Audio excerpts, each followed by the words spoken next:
السلام عليكم. قبل ما أتكلم في اللي يقدمون كوب في يوم التأسيس، تجار ثرياء مستفيدين من البلد، إيش قدمتوا اليوم التأسيس؟ كوب. هذا تقديمك. ولا كوب فاضي، ليت في شيء، ليت لو في 50 ريال ما يفرحون وتبيعه بعد بفلوس. ما يجي يوم وطني، يوم مدري وشو، يوم يوم كذا اللي يقدمون كوب. هذا اللي جاء منكم كوب. ما علينا من أجدادكم وآبائكم إيش قدموا، أنتم إيش قدمتوا. يوم التأسيس هو يوم تأسيس الدولة السعودية قبل 3 قرون على يد الإمام محمد بن سعود. يوم يفرح به الناس. أصلا أيام كانت جزيرة العرب يعبد فيها الأصنام وشرك وقتل وقتيل. جو هالعائلة المباركة أسسوا لنا هالدولة اللي استمرت ل3 قرون.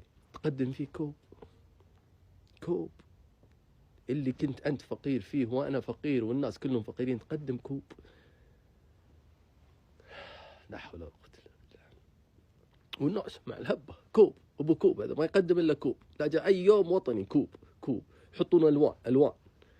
لا هذا تقديم. هذا واحد والله إنه يستحي يقدم كوب في يوم وطني ولا يوم تأسيس ولا يوم ما أدري. الناس تقدم. إذا أنتم التجار الكبار شافوكم التجار الصغار تقدمون كوبات في يوم التأسيس بياخذونكم قدوة، ما راح يقدمون شيء.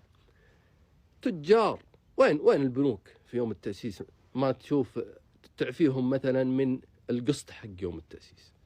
راتب يوم التأسيس يقولك ترك معفى من القسط. خلي الناس تفرح، نبي نفرح.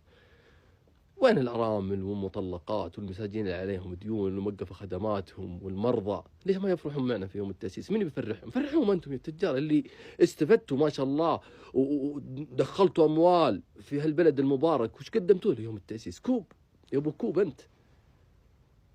لا حول ولا قوة إلا بالله. عندما تذهب إلى تجار وكالات السيارات وش قدمتوا؟ تقول العقد ما فيه رسوم علينا. هذا تقديم يوم التأسيس.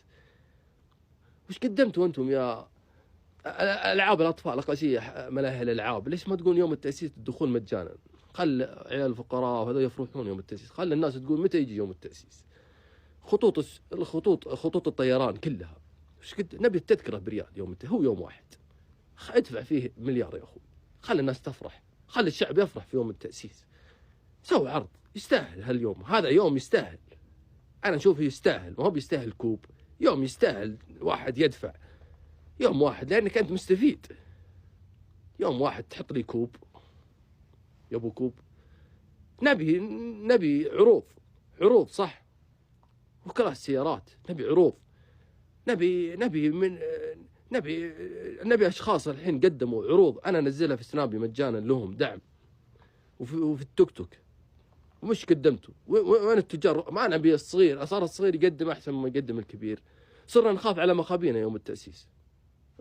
تخرفون تاخذون أرباح. قدموا شيء مجانا. طيب يوم التأسيس يوم يستحق أنك تقدم للوطن والمواطن أشياء حتى مجانية. فرح المساجين طلعهم. نبي يوم التأسيس يوم التوظيف للعاطلين من أصحاب الشركات.